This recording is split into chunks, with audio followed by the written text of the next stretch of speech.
My family 10 days ago embarked on a 7-day cruise, and just like every vacation, I brought in my backpack books that I didn't really think I'd make the time to read in entirety.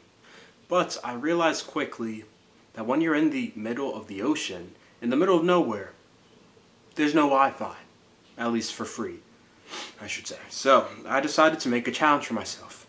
Could I read the 4 books that I packed, namely The Remains of the Day, The Depression Cure, Little Pilgrim's Progress, and We Came, We Saw, We Left, in a week? Could I read them in a week? I mean, to find out the answer, I guess you'll have to watch the video. But before we really get into the impossible meat of it all, you may be wondering why I chose those books. In all honesty, in the moment, it was kind of just random, but when I took a second of reflection inside the stateroom my family was in during the cruise, they had a common thread. All of them talked about some kind of journey, whether it be mental, spiritual, physical, or a combination of those 3, which is very fitting considering I'm on a cruise. I was on a cruise. So yes, in this video, I'll be switching between this room and the vlogs I filmed on the actual ship. I hope you enjoy, and let's get right into it. The first book that I read was The Remains of the Day by Kazuo Ishiguro. It was published in 1988,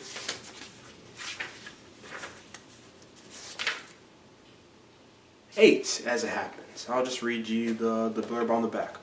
The Remains of the Day is a profoundly compelling portrait of the perfect English butler, and of his fading insular world in post-war England. At the end of his 3 decades of service at Darlington Hall, Stephen embarks on a country drive, during which he looks back over his career to reassure himself that he has served humanity by serving a great gentleman. But lurking in his memory are doubts about the true nature of Lord Darlington's greatness, and graver doubts about his own faith in the man he served. The reason I bought this book was because I had heard only good things about Kazuo's other books. My sister really enjoyed his other novel called Never Let Me Go, which was recently featured on the New York Times Best 100 Books of the 21st Century so far, which is a really big deal. And this book actually won the Nobel Prize in Literature, which I didn't know going into it, but that is also an accolade. So yes, the interesting thing about this book that distinguishes itself from the other books that I read during this cruise was that I had actually started it before the cruise. The exact date, if you're wondering, was can I read? July 9th, I believe. July 9th, yes. And the cruise started on July 14th. So I had already started it. I'm not sure exactly where I was in the book at the time of me continuing to read it on the cruise. But yeah, I wasn't really sure what to do at the very beginning of filming this video while I was on the cruise, so I basically just set up my camera and I started reading in front of it. But yes, that's all I have to say for now. I'll be back.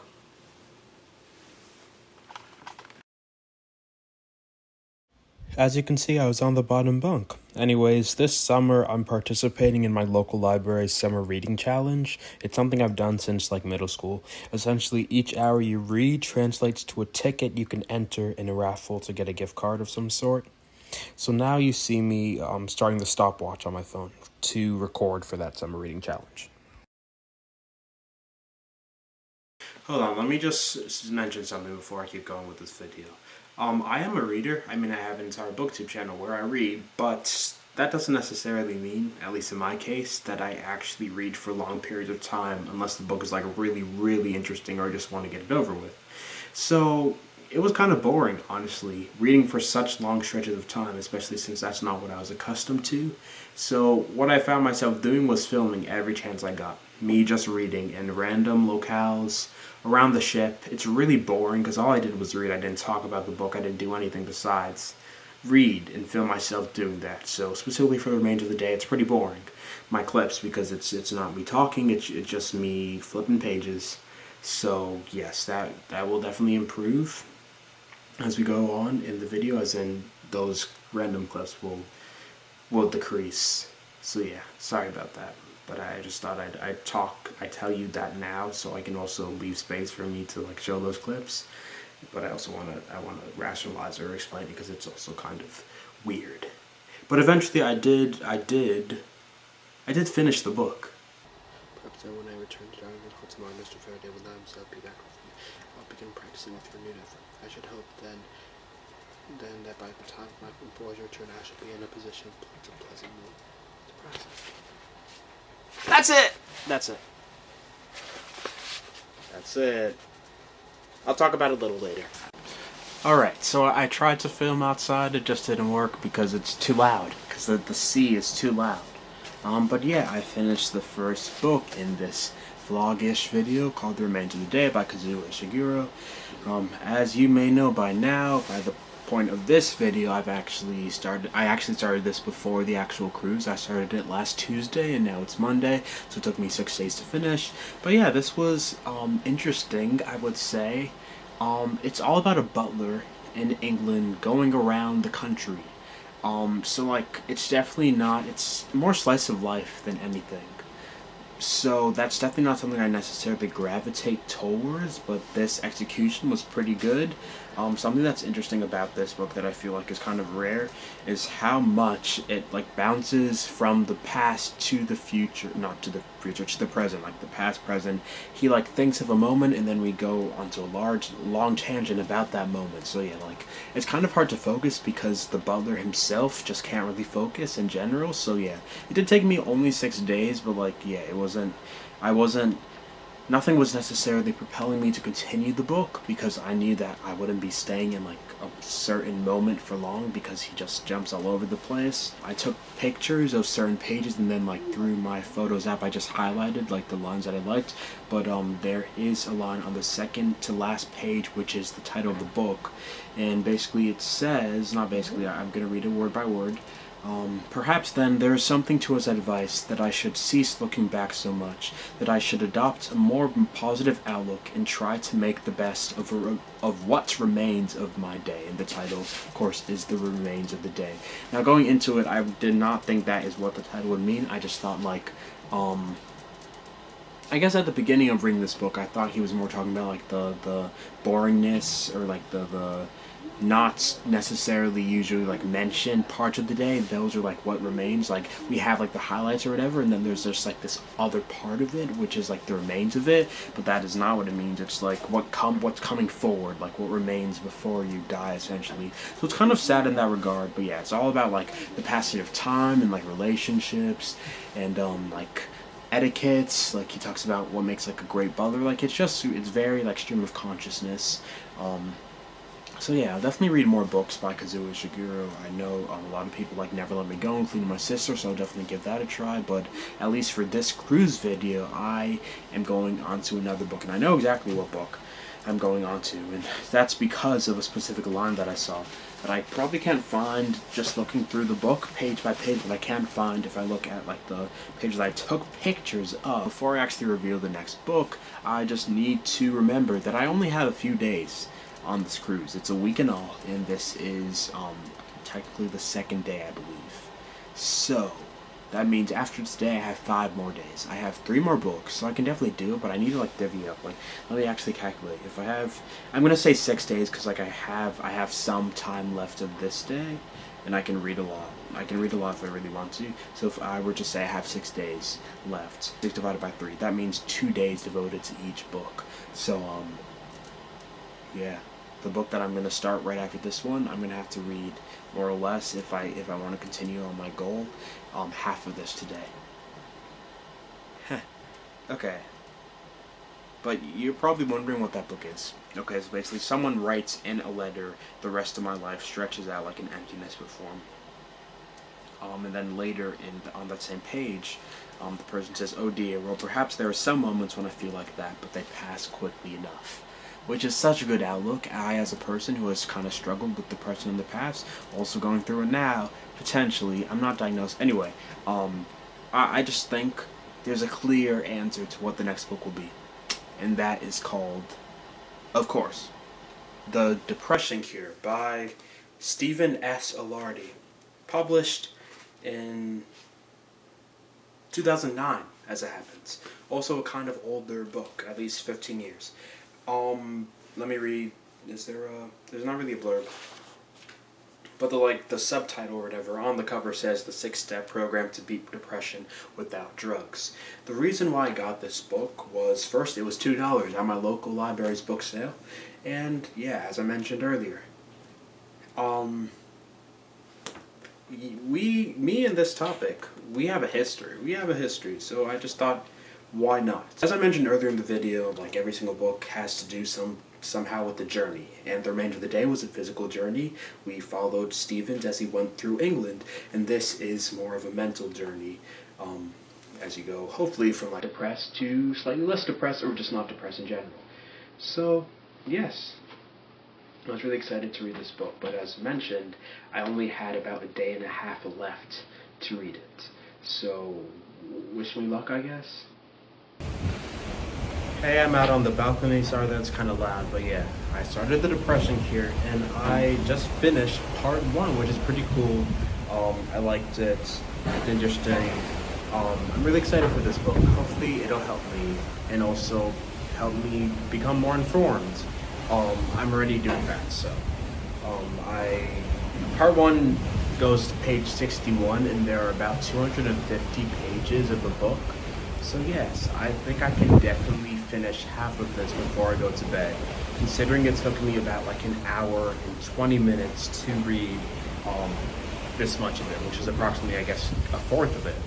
So yeah, if I give myself like an hour and a half more, I'll potentially be, if I go with the same reading pace that I have had thus far, halfway through the book. So yeah, I hope you could hear any of this. It's really windy, like really windy. Okay, hi, I'm on page 105, and I finished 105. It is currently the next day, so I didn't get to 125, but it's okay. I can just read a little more, like 25 extra pages tomorrow, so yeah. I will definitely probably be able to finish it tomorrow, though, considering I already got over 100 pages in, like, just a few hours. So, yeah. Alright, I will see you later today. Bye.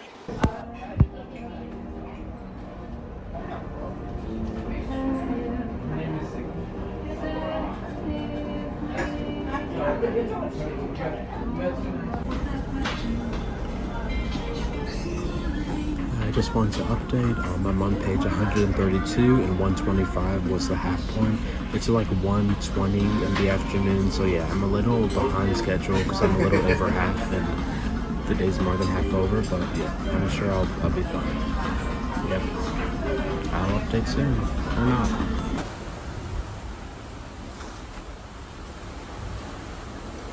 I finished. It's like 11:50. But not 12, so I finished. And not late. I thought I'd finish late, but I'm 10 minutes early-ish. So yes, it was good. I'll talk about it more tomorrow because I need to go to bed. Everyone else that I went on this cruise with is in bed right now sleeping, so I need to sleep too. I hope you can hear any of this. And I'll see you tomorrow. Bye. Hi. I know you can barely hear me. And maybe I'll just add subtitles, but I'm here outside because why not?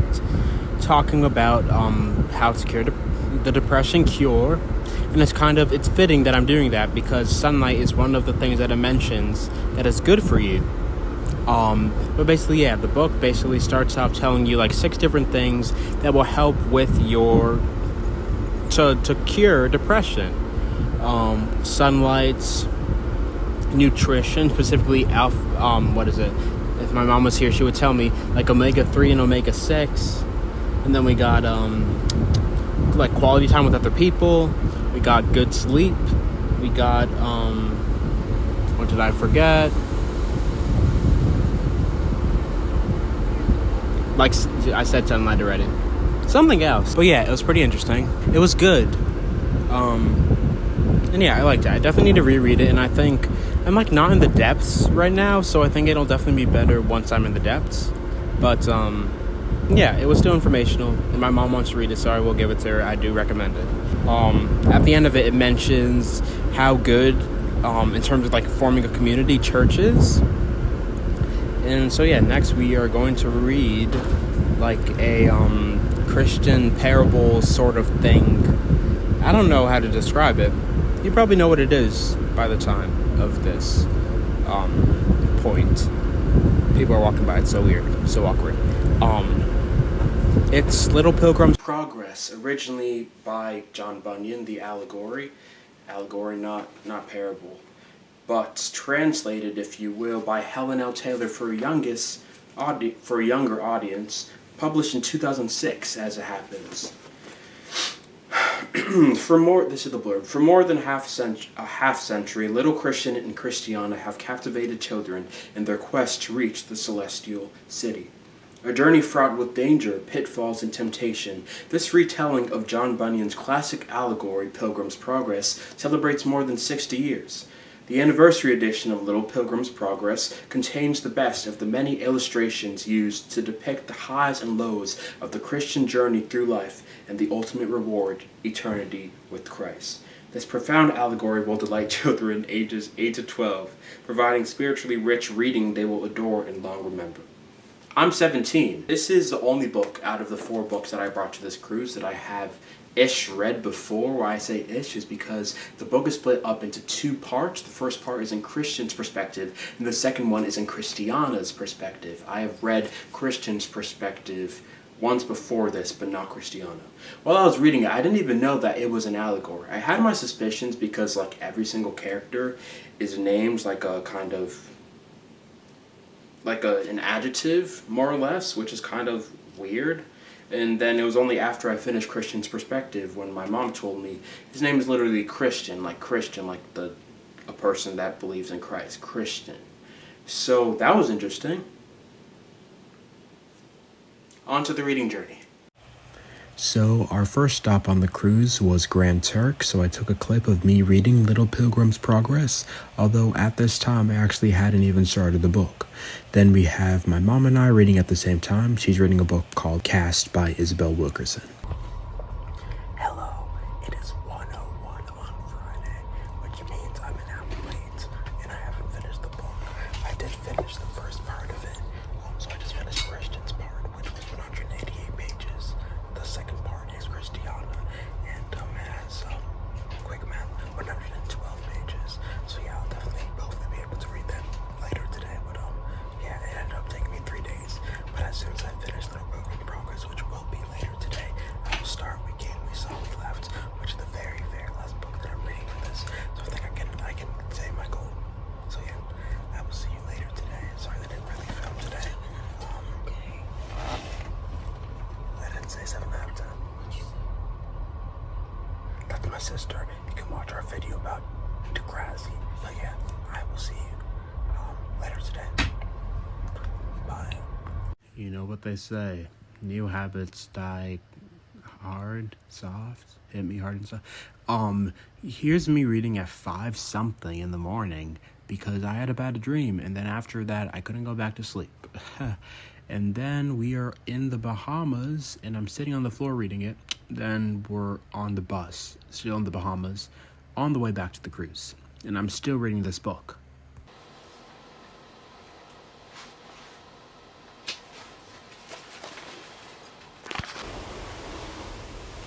Hey, let's talk about Pilgrim's Progress.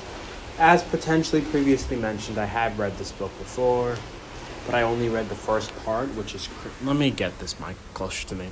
Which was Christian, but this time I obviously read Christian and Christina because both of the parts make up the book. So technically, I've never read this book before. I read one half of this book, which is kind of weird, and I feel like I rarely say that. So, yeah. The thing is, the 2 parts aren't really that related, so it does kind of work. The end of Christian seems like the end of an actual story, because it is. It's the end of his story, but not the end of the book at large. But, yeah, I think I definitely like Christian's better. Christiana, there are just so many new characters, and it was hard to keep track. Also, I kind of got annoyed at the whole, naming people based on, their only personality traits. Unbelief. Unbelief is a character, and a lot of the chapter names are just the character that's introduced. So Unbelief is a character, and all they do is unbelieve, except it's not. I feel like in a sense it's kind of minimizing to call them that one thing because they're not. They're humans, kind of. But yeah, I like the concept.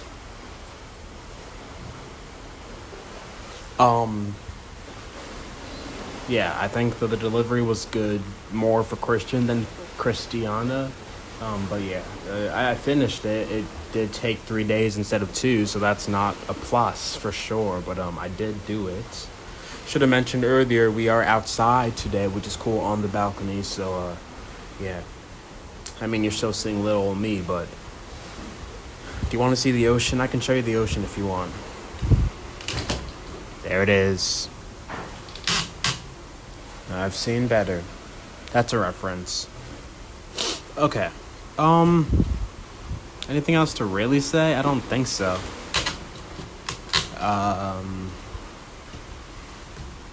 Yeah, there's some quotes that I liked, not that many at all, actually. I took a picture of 2 different pages.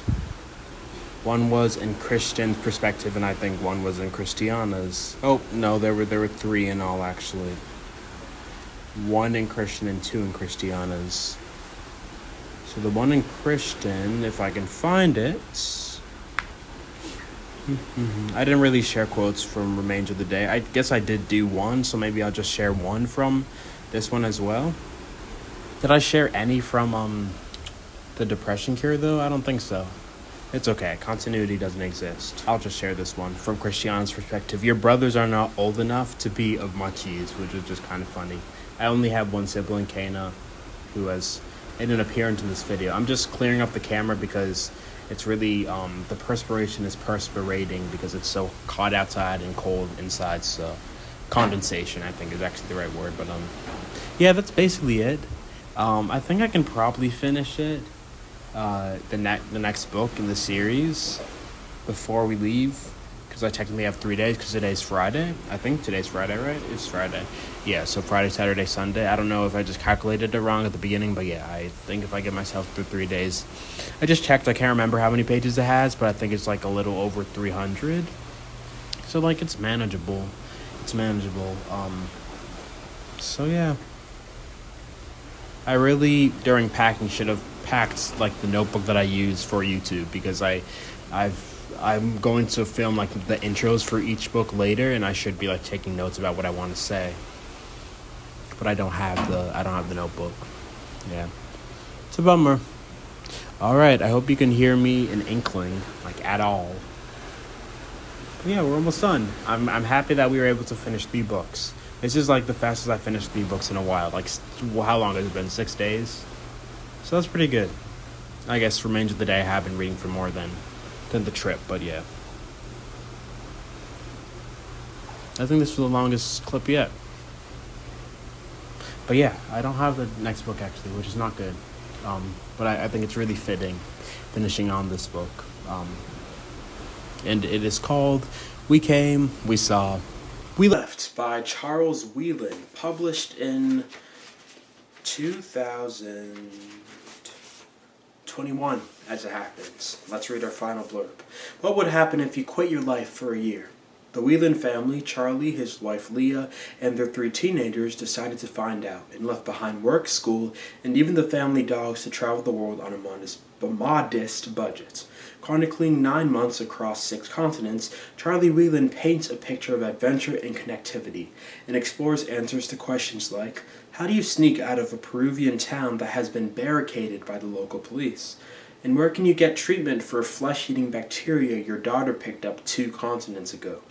Equal parts how to and how not to, We Came, We Saw, We Left is a charming and often hilarious account of one family's gap year experiment. I got this from my local Barnes & Noble probably sometime in 2023, and the other book I got with it was, I think it's Blackbirds in the Sky by Brandy Colbert. I believe it was the, like, buy one, get 50% off deal. So, yes. I don't know where I'm reading it now. I read it on the cruise. Do you want to see that experience? Cool. Roll the clip. 23 pages. Hi, it's 12:57. I'm on page 167, which is 2 pages before 100 pages until the end of the book. I'm gonna try to finish it by the end of today, so 12 a.m. or 11:59 today. We're getting off the ship at like 10. Best case, I can finish it before then, but probably I'll finish it before 12 or 11:59. So, yeah. I'll see you. Good night. I need to go to bed. Yeah, so at this point, I was just, as the kids say, grinding away, trying to finish the book. I didn't. I didn't at least before 10. So I decided to make it until I got home, because that's kind of ish when the vacation would end. So yeah, I just read a lot on the ride home. And it turns out I never made a review for it. So that's what I'm going to do right now. We Came, We Saw, We Left. First notes. The author of this, as I found out right before I started reading it, also wrote a book called Naked Economics, which my sister read and enjoyed for her AP Macro class. So I'll definitely maybe consider reading that in the future, even though I'm not going into economics or anything. I also never discussed what kind of journey this was, so I think this is, I know this is a physical journey, because as like the subtitle or whatever says on the cover, 9 months, 6 continents, 3 teenagers. They went to 6 different continents. That's definitely a journey of the physical persuasion. What distinguishes this book is definitely that it's a memoir. Maybe not a memoir, but it's nonfiction. It actually happened, and it's in the perspective of Charles Whelan, and you could also argue his entire family. It was just pretty cool listening to all the different adventures that they got themselves in, and it was also equally cool to experience them traveling while I myself and my family were traveling as well. Anything else? I don't know. I've kept these reviews pretty succinct. It was also pretty funny. He has a pretty good narrative voice, engaging, and yeah. It's funny. It can be funny. So yes, we're finishing this video now. We're gonna have to go to the outro. I know. It's a shame. But it has to be done. Here they are, the books of this video. This was fun. I learned a few things through this process. I learned that I can survive without internet. I definitely use it as a crush. Whenever I'm bored, I honestly just go on YouTube. But I didn't do it for the week that I didn't have YouTube as a crutch. I had to read, and I did it, and I finished all 4 books in the span of 6 days, 5 days, 7 days, I don't know. I should, but I don't. Another thing that I learned was that I can read faster than I think I can. As I just said, 4 books in less than a week is really impressive, and all of these books are over 100 pages. It gives me excitement that I can read more books than I think I can in a short period of time. I think it was 2 summers ago where I actually made multiple videos. I think it was only 2, where it was not 24-hour, but reading as much as I could in the span of a day video, and that was as well pretty fun. And I was able to read good portions of books in a short amount of time, and I think maybe I should bring those back, because it challenges me to read faster. I remember the books too. I'm reading fast, but I'm also retaining the knowledge from them, so that's really cool. Also, going back to how all of these books have to do with journeys, you could also say that it also proves that no one is satisfied with their life, which is also it is depressing. The remainder of the day, the butler, he's at the end of his butler journey or whatever.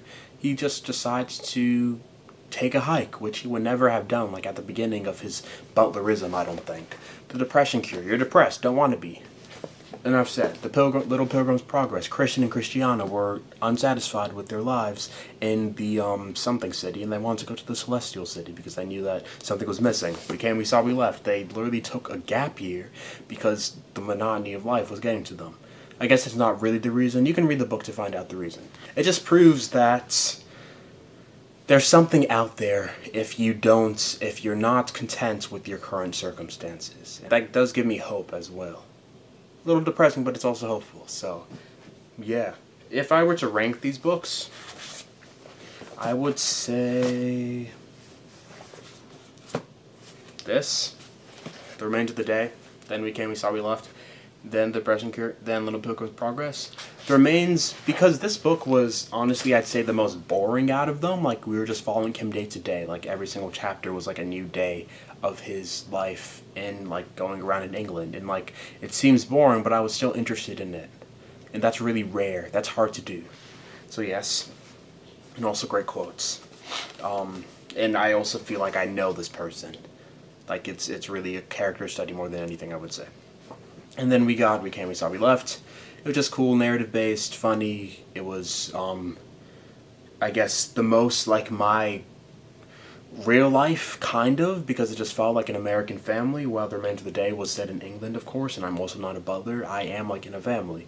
We could never do this, my family could never do this, but, like, I could relate to some aspects of it. And the Depression Cure, a lot of information in here I already knew. Not that I use it in my life, but I already knew it.